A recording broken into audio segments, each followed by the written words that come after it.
সাবাস শুভ, সাবাস, একদম ঠিক কাজ করেছো তুমি। গুরুদেবকে একদম মোক্ষম জবাব দিয়েছো।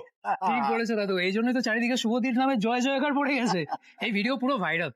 Bravo Bravo. এটা দেখতে, এটার কি পুলকের বড় বৌমা না? হ্যাঁ তাই তো। বস্তিতে কি করছে? ছি ছি ছি ছি ছি। সে কি আছে, যা করেছে বেশ করেছে, ছেলে মেয়ে দুটোকে তো বাঁচিয়ে দিল শুভলোক। কি না না না না না, মেয়েরা এইসব করে।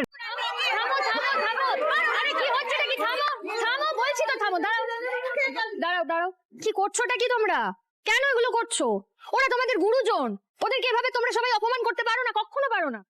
দেখুন, যদি ওনারা কোনো ভুল করে থাকেন তাহলে ওনাদেরকে বোঝান। আপনারাও যদি ওনাদের মতন করেন তাহলে তো ওনাদের আর আপনাদের মধ্যে কোনো তফাৎ নেই। দেখাচ্ছি পার্থক্য, দেখাচ্ছি আমি আমি। এখানে আর এক মুহূর্ত না। কিন্তু গুরুদেব, আমার মেয়ের বিয়ে, আমাদের অপমান। অনেক সময় সামনে এগিয়ে বদলা নিতে হলে আগে দু পা পেছোতে হয়, নিজেকে প্রস্তুত করার জন্য। আজ তুমি যাচ্ছি, কিন্তু আমাদের আবার খুব শিগগিরই দেখা হবে। তখন এই সকল লোকের সামনে তুমি আমার পা ছুঁড়ে ক্ষমা চাই, আর সেদিন আমি আমার এই অপমানের হিসেব সুদে আসলে ফেরত নেব। আমিও আমার সমস্ত হিসেব ফেরত নেব।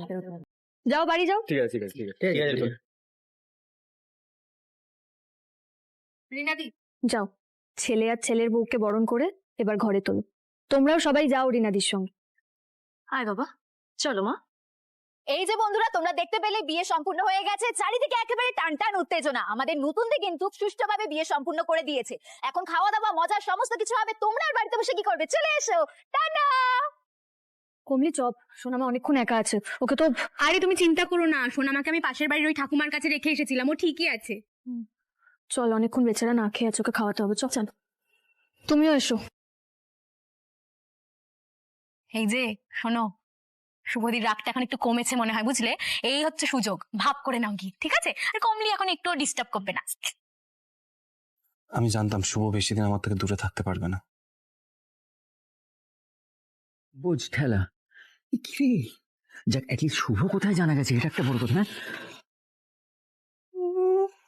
এদের আদিক্ষেতাটা দেখেছো? জাস্ট গা জ্বলে যাচ্ছে আমার। আর ওই এক শুভদী, ওকে তুমি যাই করো না কেন, বাড়ি থেকে বের করে দাও, যাই করো, ও ঠিক কিছু না কিছু করবে যাতে পুরো লাইমলাইটটা ওর উপর চলে যায়। করে তো, যাতে সবাই ওকে নিয়ে আদিক্ষেতা করে, বিরক্তিকর। আর আদ্রিত সবকিছু ভুলে গিয়ে আবার ওকে নিয়ে আসতে ছুটে যায়। চলেই তো করে, তাহলেই তো খেলা শেষ।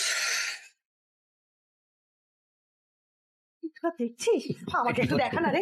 শোন না, দেখো বৌদি বৌদি, শুভ দেখেছো এখানে কি হচ্ছে? কি করছে এসব শুভ দিচ্ছি? বাড়ির বউ হয়ে এসব তামাশার মধ্যে ঢুকে। শুভ কোনো অন্যায় করেনি মোহনা, বরং বলতে হবে ওর দম আছে। এক্স্যাক্টলি। সেসব দিকে কেমন লড়ে গেল দেখলে? আচ্ছা, আমরা তো জেনেই গেলাম যে শুভ কাছে পিঠেই কোথাও আছে, তাহলে চলো আমরা ওকে নিয়ে আসি ওখান থেকে। আমরাও যাবো, আমরাও যাবো। চলো। আমরা না গেলে শুভর আশাটাকে আটকাবো কি করে? এই কমলিটাকেও বলিহারি, এক একটা জিনিস যে কোথায় রেখে দেয় না, কাজের সময় কিচ্ছু খুঁজে পাওয়া যায় না। শুভ, শুভ বলছিলাম যে তুমি এসব কথা পরে বলবে, আগে ওখানে বসো। এসো, বসো। কোথায় লেগেছিল জানো তোমার হাতে?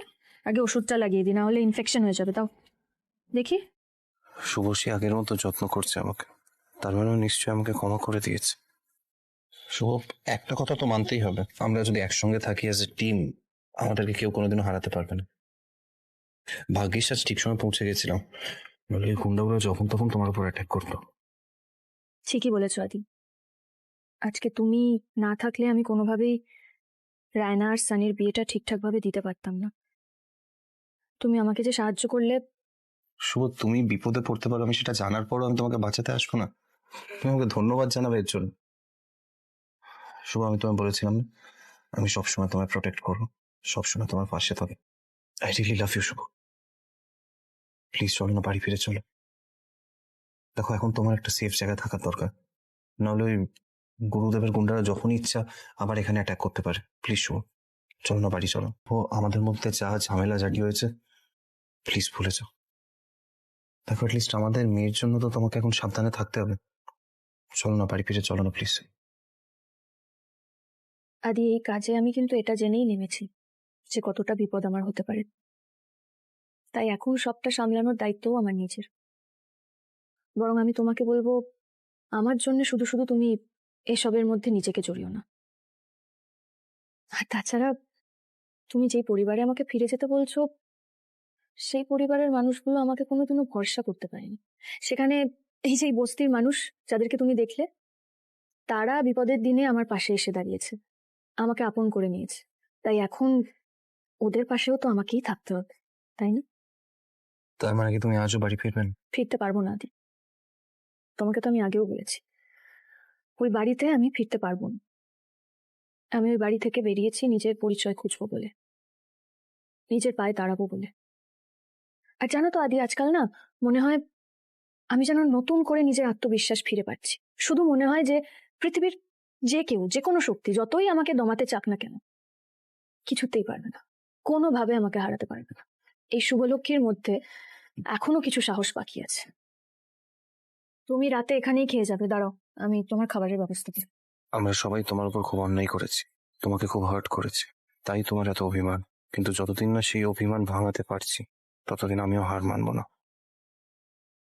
তোমাকে নির্দোষ প্রমাণ করে নিজের পাপের প্রায়শ্চিত্ত করবো আমি। কিছু বললে?